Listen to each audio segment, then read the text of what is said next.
Welcome back to the show. Yes, you got me. This is Tyler Durden. I know you've been seeing 2 videos before, but yeah, it's me. I've taken a new body.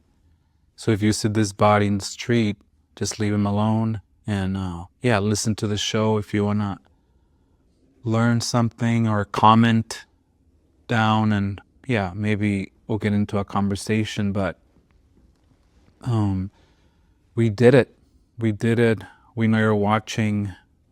Jeff Koons now, taking my advice, has decided to sign a contract with Evian to promote it. As I expected, this is where we're going. And yeah, keep watching if you want to find things out just like that. Congratulations to Jeff for his check. And yeah, we're expecting the check soon, Evian, right? I'm going to have some.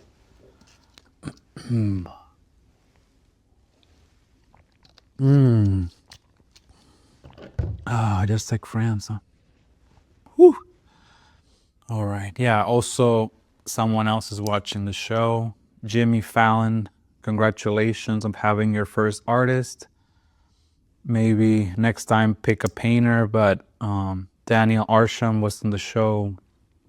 And yeah, just to see or to know that people are watching me, it feels good. And also we gotten some intel that Taylor Swift is now painting. So we'll see. Just you heard it first here, and we hope it's better than Sharon Stone. So I guess anybody can do better than Sharon Stone. Just look it up. But yeah, good luck to, or all the best to Taylor Swift for taking up the brush. And yeah, as I said, this is where we're going. Keep listening. And yeah, the whole situation with the late night hosts. I read that Stephen Colbert was canceled for many reasons, but friend of the show, Stephen Colbert, was let go because he was losing $50 million a year to CBS. That's insane. Like how, I don't know how, what they expected when I can do this for free, literally. So you can broadcast to billions of people for free. Why would you be spending not even spending, but losing 50 million? Like, unless Jimmy Fallon and Jimmy Kimmel start to radically getting artists into the show, they're gonna lose the show. So just say this is your warning. And what's the other guy's name, the tiny one?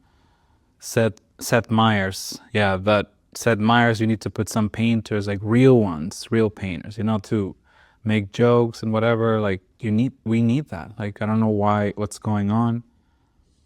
Also, I want to talk about something that I talked to briefly before about the difference between status and ideas, right? Like, I feel everybody that I know, or most people that I know, are easily impressed by status, right? And very little people are interested by ideas. And I feel the opposite exactly. Like, to me, status doesn't matter, money doesn't matter, looks don't matter. The only thing that matters is your ideas. That's for me. And I feel in the art world, there hasn't been any ideas lately, or a long time ago, we haven't had any new ideas. And I feel, again, that's part of the reason why we are where we are. Like, right now, we're about to enter into the May season here in New York, and it's very important for art because everybody comes to see the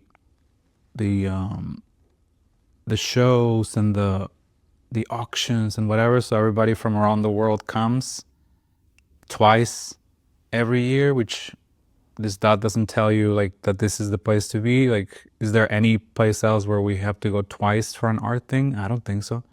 So, but everybody comes to New York, and there's no new buzz around. Like, nothing at all. Like, nobody young is making anything in my opinion, that important with regards to idea and what the old guard is trying to sell us again is Dada, which is boring. Duchamp is boring. I'm sorry. I love Duchamp and like, yeah, he like, ooh, he did that and dressed like a woman and also like the devil and whatever. But yeah, that was a long time ago. Like, yeah, he was amazing. Dada. Watch this documentary, Gaga for Dada is called, and it's amazing. Dada. Dada. Some words seize the imagination and draw you in, inviting you to delve deeper. For me, Dada is just one of those words. An idea, a call to arms, and a way of thinking. But it explains to you, and I think the subliminal message of the Dada is like, we're bad painters. What are we gonna do? Well, that, like, with all due respect, and yeah, friend of the show, Marcel Duchamp, he was a bad painter from the beginning. His brothers were even better than him, and even sister. Like, I feel, yeah, some of his paintings are cute, but he wasn't a painter, and he knew it. There's this video of him talking about how, saying like, oh, a Picasso is 1,000,000 francs. Why wouldn't you pay 20,000 for this tiny thing that I made? £1,000. Well, all right, but this is not high enough. I'll tell you why. Because really, when you compare this to a painting by anybody you might name, you'll ask the difference of price between the painting, at least of a well-known painter and so forth. So even so, I'm in the lower bracket. That's what I mean. Also, not only admitting that he's a bad painter, but almost like, if I'm bad, you can buy mine at a rebate price. Like, so I appreciate that. Even like, he knew he was a bad painter, and he realized like, well, what am I gonna do to survive in this world? Like, how am I gonna get to America again? Like, he got here because of his ideas. So he was the first one to retire. Like, again, Andy did, and now other people are trying to copy that thing. And while he was still making work again, so he became a chess player, and he was like an amazing person, bad painter. And I feel right now, most of our contemporary, like, forefront runners or whatever you want to call them are bad painters as well. Like, friend of the show, like Jeff Koons, Damien Hirst, Mauricio Catalan, like all those guys, bad painters. And it's fine. Like, I love you guys, and I'm sure you think you're great, but it's bad painting. And to me, again, if we go back to why, because I read more, and if you can see my other videos, you'll find out more about the AIDS epidemic impact on the art world. And I read that 500,000 people, let me say that again, 500,000 people died of AIDS in New York City area between 1981 and 1996. 500,000 again. The war in Iraq, in Afghanistan, estimates are, from the duration of that war, I think it was like 250,000 people killed or something like that.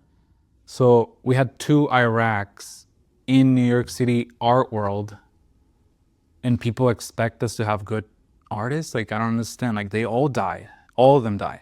Like, what we have now is the washed up version of that, which is so sad. But the reality is that we're here now. The new generation's here, yet we don't want to be given the baton. You know, like, we don't want to be given the reins. Why? I mean, we'll find out, you know? Yeah, the whole Duchamp thing, again, if you're an artist, because this is only for artists, like, if you're not an artist, you can turn this off. If you're an artist, think, what's going on with the Duchamp? Like, why am I seeing so much Duchamp? Why is Duchamp around?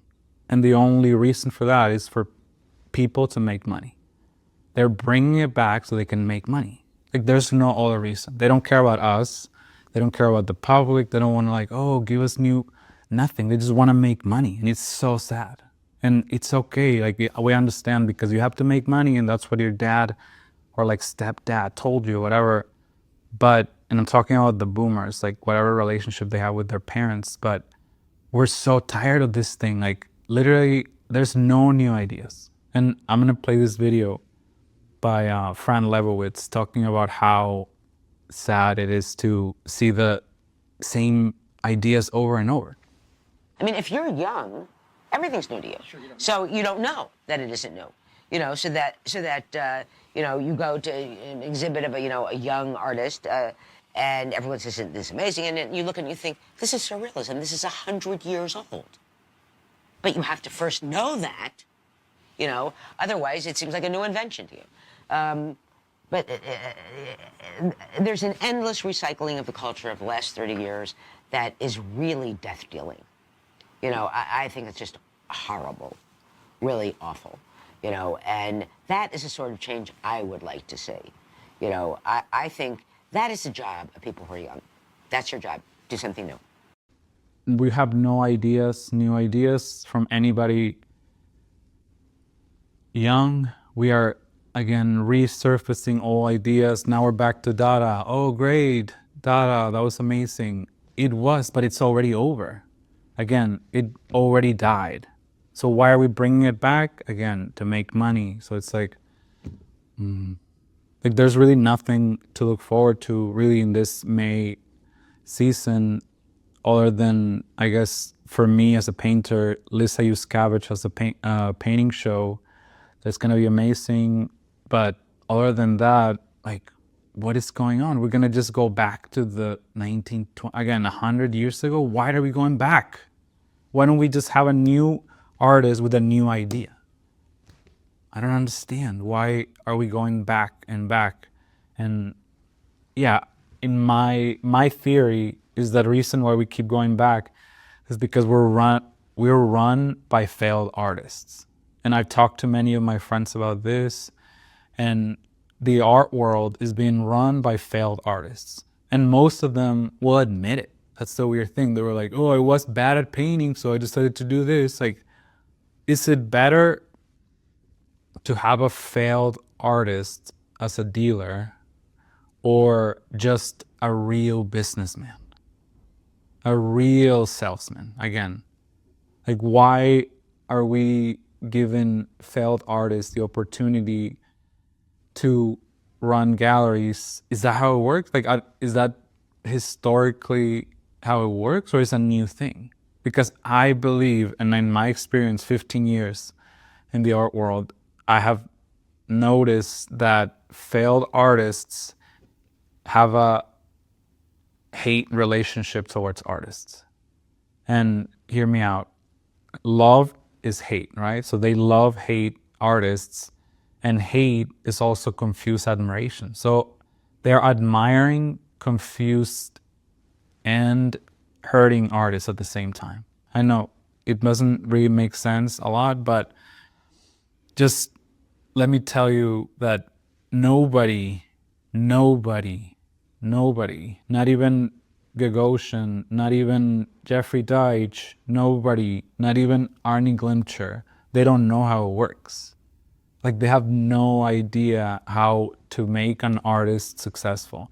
They have no idea how to make anything. That's the thing. And I love friends of the show, but I feel that's very refreshing to know that nobody really knows what they're doing, even the big people, even the big dealers, even the big artists. I have a conversation with many big artists, great artists, and they're like, what are you doing next? And they're like, I don't know. And then like, really?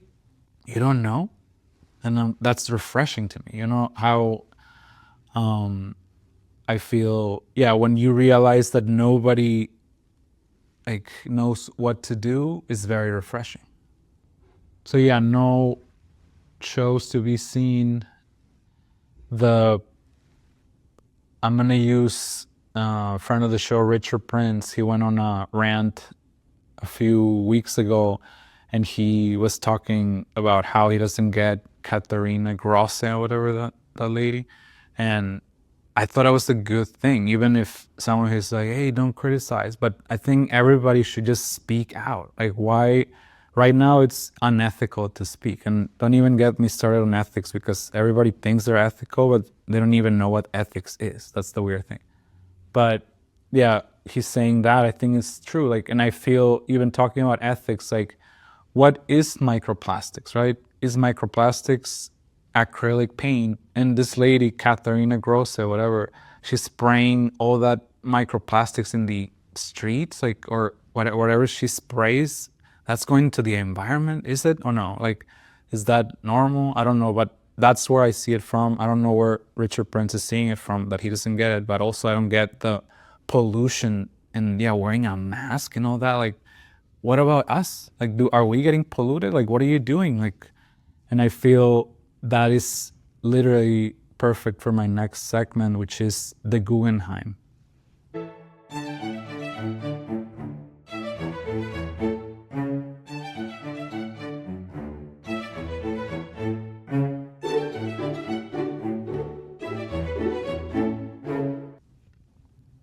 This institution that people think is like the top front of art and whatever, they are just a greedy corporation that polluted America, and they have the money now and they're giving it, like, not even giving, they're taking our money, even because it's not even free. Like, at least it should be free.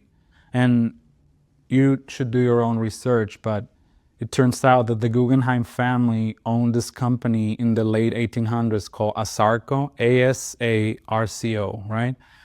And they were smelters. So what a smelter is they pick up a bunch of rock, they melt it all, and they take all the fancy ingredients like copper or lead or gold or silver, whatever. So that's what they're doing. They're mining the crap out of America and polluting the crap out of America so much that they have paid up to $2 billion to the government for all the damage that they've done. Billions. Just think about, remember what I told you about billions last 2 episodes. But this company that is a greedy corporation that has polluted America now is trying to act like they're an art institution.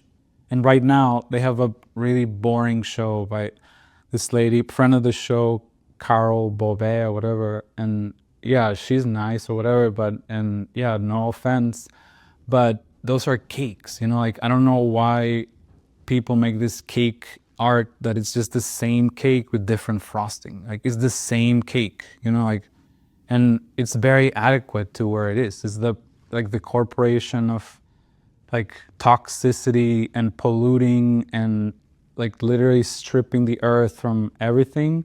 Now people think is the like pure and white like institution, but it's not. They're evil corporation that destroyed America, and it's going to take hundreds, if not thousands of years to clean what they did.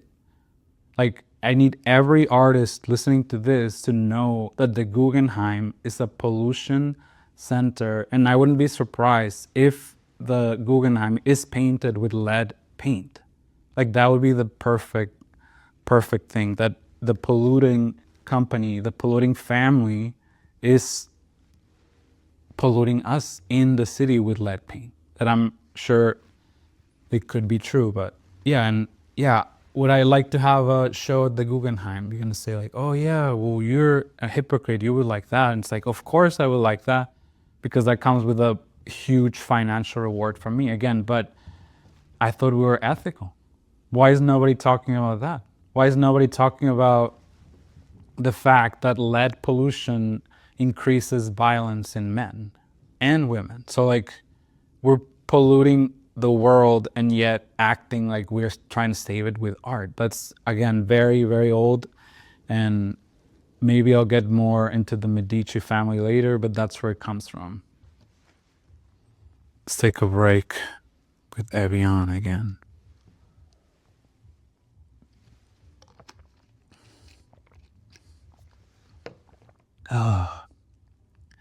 Hydrating artists since, I don't know when it was made, but somewhere, sometime. So yeah, yeah, right now And again, no offense, friends of the show like Gagosian, Jeffrey Deitch, Jerry Saltz, even like Simon or Simone de Pury or whatever, all those weird guys that have said in articles or whatever, like being like, oh, we're failed artists. And people are like, yay, clapping. Like, that's good. It's like, why are we allowing that? It's not normal. I don't understand. But to me, all this like old ideas and stagnations because of people like that. But they just have used their artist friends and hear what they say and then have an actual career just by hearing and listening to their artist friends. And this is what I'm gonna say about that. When there's no ideas, right? Because nobody wants to think. And the reason why we were taught not to think is because we were taught how to write. People, and all this, exactly 4 people, Jerry Saltz, Jeffrey Deitch, Gagosian, and De Pury, whatever, are like, and more, again, like Arnie Glimcher, friend of the show, they're all like writers and they're listeners. That's what the difference is with that. And I was in my studio of around like 6 years ago or something like that, or 7, and one of these people, I'm not gonna say who, came over and saw my work and said like, you should make a book of this. And I was like, again, I am very different than most people. So when someone tells me what to do, I research why are they saying that, not if I'm gonna do it or not. Of course I'm not gonna do it. Like, you can tell me what to do first. Second, why are you saying that? Why are you saying that? You have to listen to us. The dealers listen to the artists. That's how it works, not the other way around. You have to listen to us of what we have to say. And this goes all the way back to Socrates, right? He warned about this. He said that in a society that there's no thinkers is because they're all are hearers. Hearers of many things, but they have learned nothing. They are only listeners, right? And that's the difference between anybody else and a painter. Like, we are only observing and thinking. Observing and thinking. Some people are observing and listening and writing. That's their job. But the painter's job is not to write. Again, and in history, the best humans have been anti-writing almost. Like Socrates, look it up. He never wrote. All of his like pupils, including Plato, they used to write what he said. You know what I mean? Like, he wasn't a listener. Socrates was a thinker. Same with Leonardo da Vinci. He was a very developed thinker, not so much a writer, because he would rather think and teach his pupils about it than writing it to a book. Like, that's weird. Again, writing into a book makes your brain go wrong, makes you less able to think because you're only thinking about what you listened before. That's a very important thing that the writer Goethe, the German guy, chose to say, like, I'm not really doing anything other than listening to the conversations and then I write them down. That's what he said he did. And yeah, hears of many things, but they don't learn nothing. And another person, very important, one of these like top people, whatever, came to my studio. And when I asked, I was like, give me a show, whatever. And it's like, well, I've never read about you again. It's like, what is that? That means nothing again. Like, what are you talking about?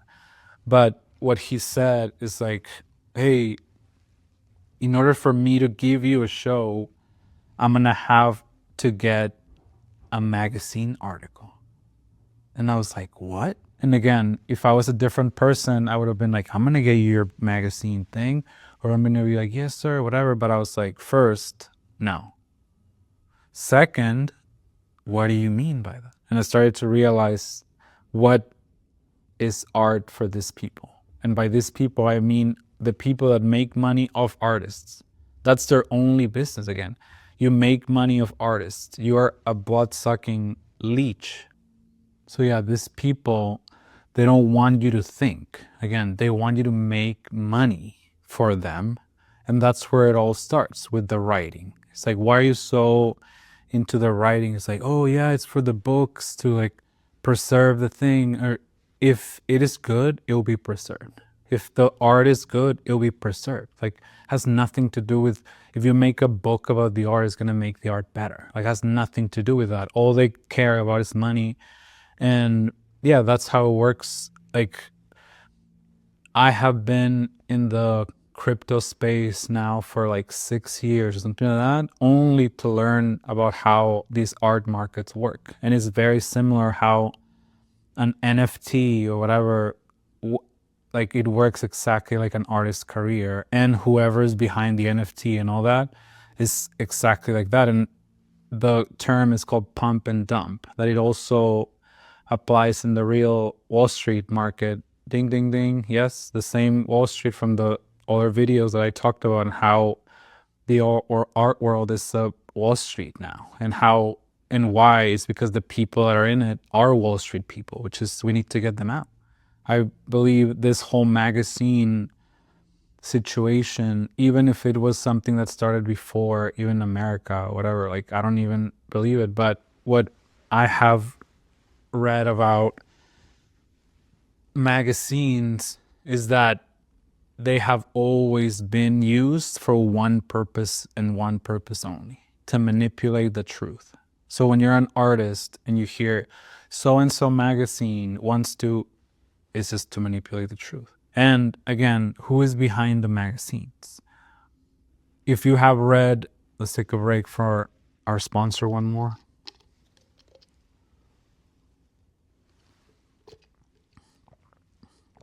Double tap.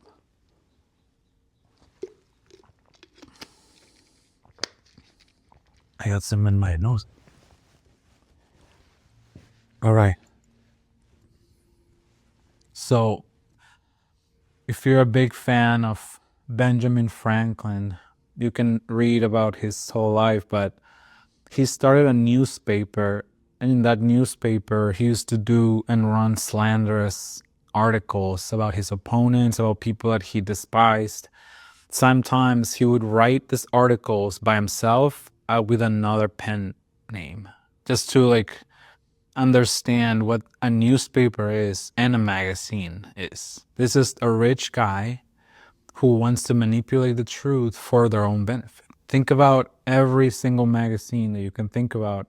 There's a rich guy or woman, New York Magazine, and they just want to manipulate the truth. Like, I don't know why we miss that. Like, even with the newspapers, we have like the Wall Street Journal now being a property of Bezos. Like, he's literally just manipulating the truth for his own benefit. The Vanity Fair magazines are from this guy S.I. Newhouse, that he was a great collector and whatever, but it's still going. And again, they're just manipulating the truth for their own monetary benefit. That's what a magazine is. Even the like broadcasting, American broadcasting, like ABC, CBS, NBC, all for sale. You know, like now CBS is controlled by Larry Ellison, the guy from Oracle. And now he's going to manipulate the truth through CBS for his own monetary benefit. And what about us? What about the people? What about the artists? It's like, they don't give a fuck. You know, like they just want to make money off you. So next time you think about a magazine, like just think about this. When you say the artist so-and-so is the what of the magazine, is the what of the article, the subject. Read in the definition of that word. Doesn't mean you're being subjected to either be destroyed or lionized by a man or a woman for what? What does that have to do with art? Like, why would you ask an artist to give you an article from a magazine in order to give them a show, when you can just have the balls to give them the show because you believe the art is great? Why does it have to be a pump and dump situation, that you have to lionize an artist on a magazine, then you pack your bags with this guy's artist or woman, and then you sell? That's what dumping is. So the only people that make money are the people that bought low, sold high. That's how it is. And it's like a dream of everybody in Wall Street to buy low, sell high. And most of them, like as you heard of all this speculators, as Kenny Schachter, friend of the show, would call them, they always buy high, sell low, because the pump is controlled by the people with the magazines and the dealers. So even if you're a small collector and you're listening to this, you shouldn't buy the hype because you're the dump.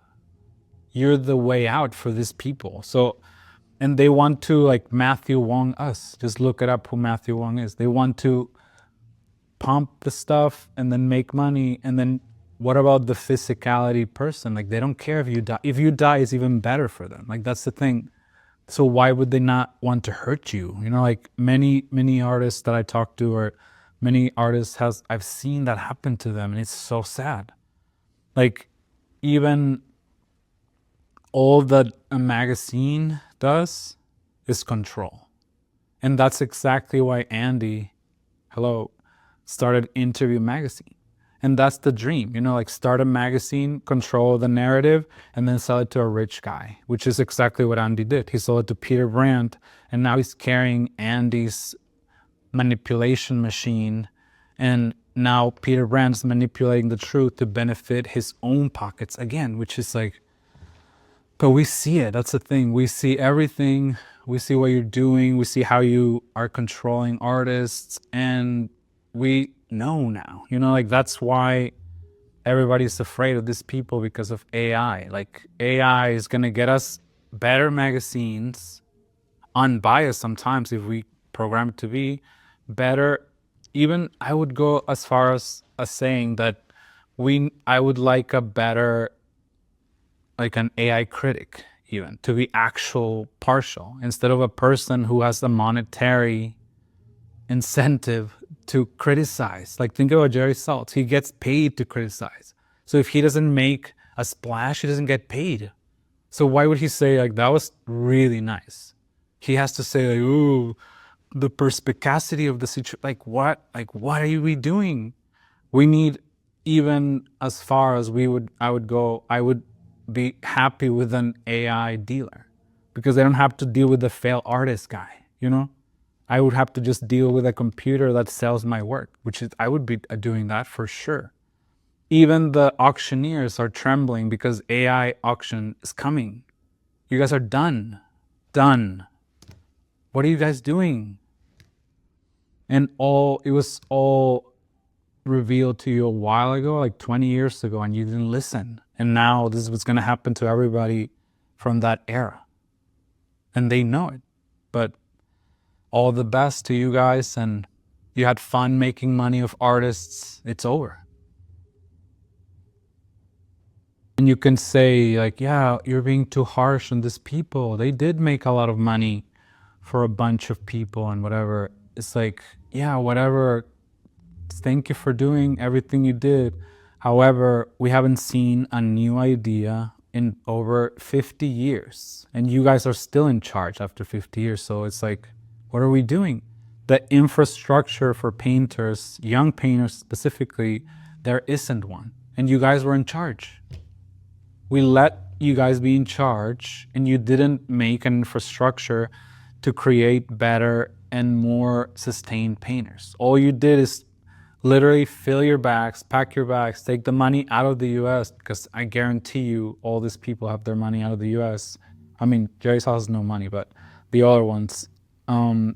But yeah, they have left young painters with no way to make money. And it was your job, Gagosian, Jeffrey Deitch, to come up with ideas of how to do that. And you failed. There's no way for a 20-year-old right now to have a successful career without being destroyed by, every single entity in the art world is made to destroy young people. When in the 1960s and 50s, like Jasper Johns was 24 when he made the flag. Just think about that. What are we doing with the young painters now? Like Castelli gave Jasper Johns a show off him saying like, I love that. Not like, oh, you have to do the small gallery first. You have to get a magazine article. You have to do like that. You don't know, again, you don't know what the formula is.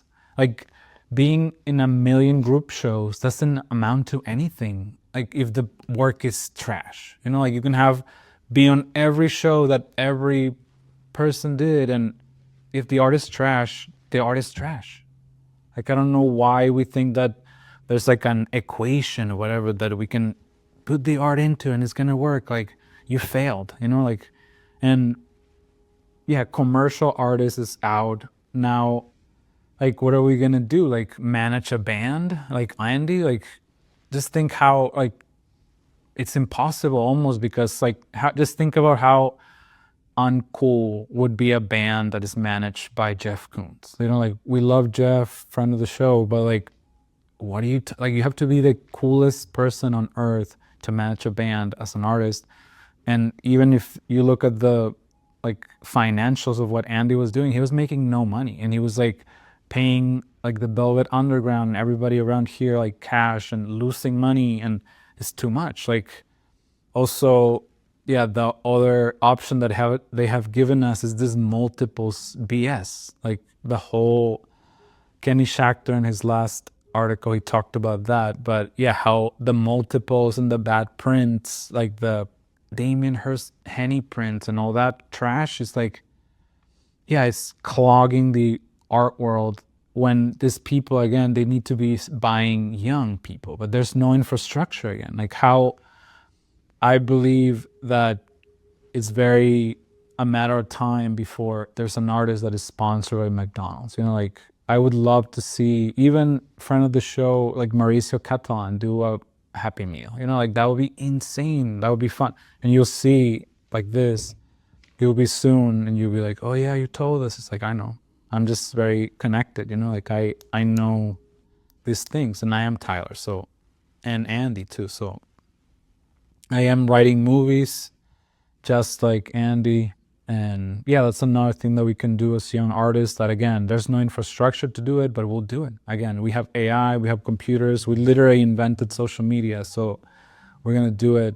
And yeah, also, yeah, another idea could be to make a raffle, like to make a painting raffle, you know, like to do, I'm gonna get this painting and I'm gonna make 10 tickets and then sell the tickets for less money, and then you would get, or 100, I don't know, like I feel it's a good idea, but that's just a little small. So yeah, I'm writing movies, and I feel that every artist needs to be writing movies. And the reason is because even though Hollywood is a very like unsustainable place right now with regards to making movies, I think the model that they had was even less racist, or I guess racist doesn't really exist as a fantasy, so it's xenophobia. Hollywood is less xenophobic than the art world. And the art world is a very, very racist and xenophobic place. But I believe that Hollywood has gotten one thing right. I feel a few things right, but one big thing that it got right is how it dealt with self-taught actors. Like if you think about a self-taught actor, I don't know who comes to your mind, but there's a bunch of A-list actors who never had any training at all. And let that sink in, right? Just to start off the list, and I'm sure there are many, many more towards the ages, but just from my generation or that I've seen like on the TV or on the movies, and they had no training at all, and they went straight to the top, and that is impossible in the art world. But let me talk about the actors, right? So Hugh Grant, right? I grew up with Hugh Grant, watching his movies, and he was amazing. He never had training. He just acted. Another person, Carey Mulligan, that you would think that she went to like Yale and whatever, like no, nothing, no, just that's herself. And she was like, I want to do a play and I want to do a movie. And they were like, all right. The Dakota and Elle Fanning, no training, look at them now. Jennifer Lawrence, no training, and look at her now. Even Jason Bateman, friend of the show, no training, look at him now. But, and then you're like, oh, but that's just actors, right? Like actors is because they look good. It's like, no. Think about the Hollywood directors now. Christopher Nolan, James Cameron, Quentin Tarantino, and the guy who made, what's it called? Yellowstone, Taylor Sheridan, they all didn't go to film school. So technically they didn't know anything about film and they're self-taught, but nobody calls them self-taught. Nobody says, oh, James Cameron is a self-taught director, right? Nobody says Jennifer Lawrence is a self-taught actress. They only do that with minority artists. If you're a minority artist, they're gonna call you self-taught if you didn't go to a really good art school. But that's irrelevant. Like, why are we even talking about it when, like, right now we have YouTube. If you learn how to paint through YouTube, what are you gonna say? You're self-taught? Like, makes no sense. We need to stop using the self-taught label because that's a xenophobic and racist label. And the sooner we get over it, the sooner we're gonna open the gates to people that are untrained to literally teach us about painting. Like, you don't need any, you're a kid and you're painting. You're a kid and you're acting. That's the thing. Both of those things are kid things that need no training. Even training can destroy it most of the time. So I would ask every artist right now to stop using the term self-taught because you're perpetuating racism. You're perpetuating destroying people's livelihood because they didn't go to the right school. Like, what are you talking about? School has nothing to do with art. Nothing to do with art, again. Think about the Greeks, think about the Romans, think about everybody. Like, it's not about who went to school and who didn't. It's who did the best work that resonated with the most people. That's what art is. And I'm very disappointed with the whole art world thing about like outsider art and folk art and self-taught is racism. If you hear any of those things, they're racist. And if you're saying it, you're a racist and a xenophobic. So please stop and let people just do work. Stop talking, just call them artists. They don't have to, nothing before that. It's just an artist. And again, what artists do? They make art. If that person's making art, has nothing to do how they learned that. What are you talking about? But yeah, we're gonna get this through and let's have a little break for a pause.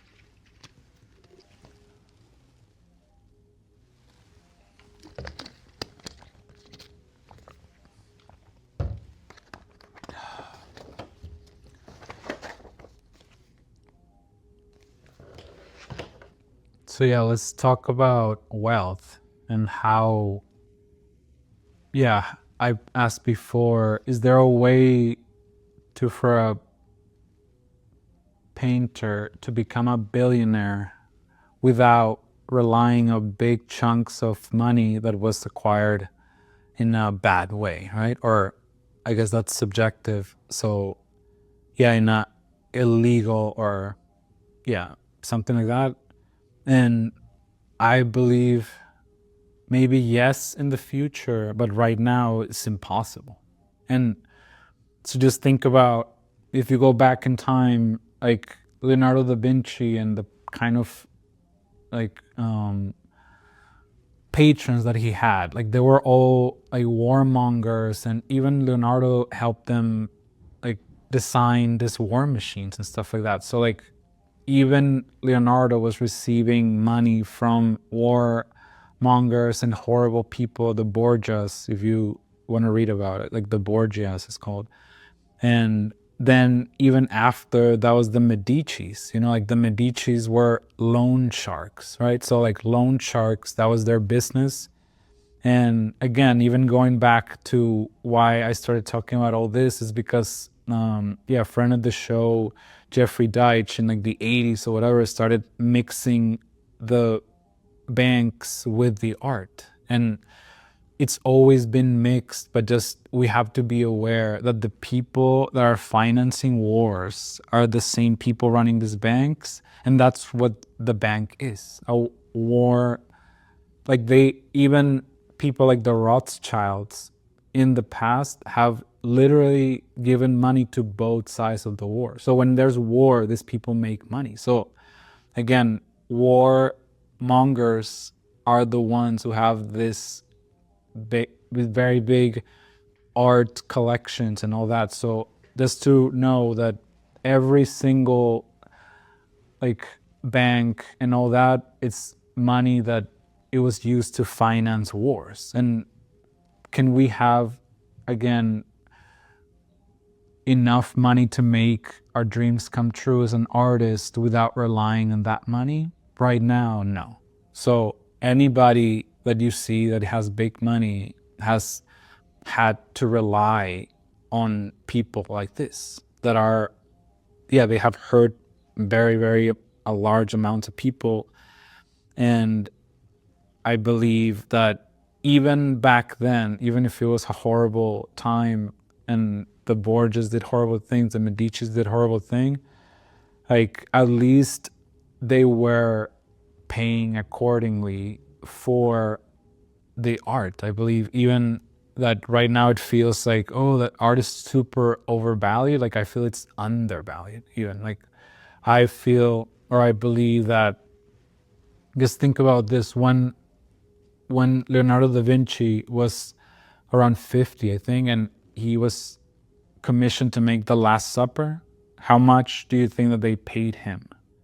And I've asked this to a lot of collectors, and most of them say, room and board? Like, no. They literally compensated him immensely. They gave him a real vineyard, a real functioning vineyard where there was wine being produced all year round. And when the war would break out between his patrons, he would literally retreat with his entourage to his vineyard. Like that was the life that Leonardo was living. Like even, I don't know if a painter is living that life other than like, Kunz and whatever, they're old. Like nobody like 50 is living like Leonardo.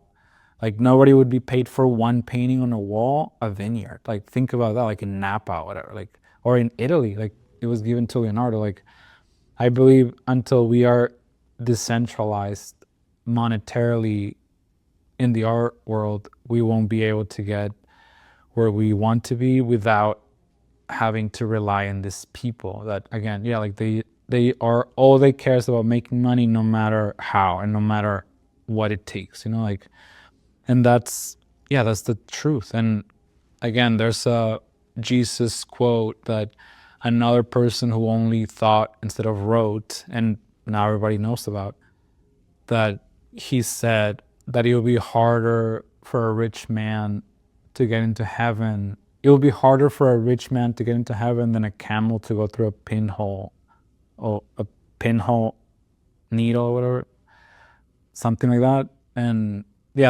that stuck with every rich person of antiquity even, and I hope now too. But even in antiquity, they were like, oh, even the Medicis and whatever were like, well, how are we going to get into heaven if we're rich? And first of all, they had to make one of their family members a pope, so he would change the rules. And for them was like, as long as you give money to the arts and you make a big contribution to the arts, then you'll get to heaven. So being rich, even in the 1400s, 1300s, whatever, got you into heaven by commissioning art. And now we're seeing why the Guggenheims, as I spoke before, are doing the art thing. They think that doing the art thing is gonna get them to heaven, but they already polluted America. So you need healing. You need some real healing. Like you need to really clean what you did in order for us to respect you. Like, again, that's why I said I would take the Guggenheim show, but I would only make it about that. I would make it about lead and the amount of lead that you have poisoned America with. And it doesn't, like, now we have, again, AI, not even, I was going to say Google or like Wikipedia to know all these things. Like, we've known for a long time, but now like that, and you know what's going on, you know? So yeah, you should be scared, Guggenheim, and you need me, again. You need me, you need artists like me to tell you that it's time to heal. It's time to clean up. It's time to think about art, not just about the money that you're gonna use to finance wars. Like, I don't understand. Yeah, it's a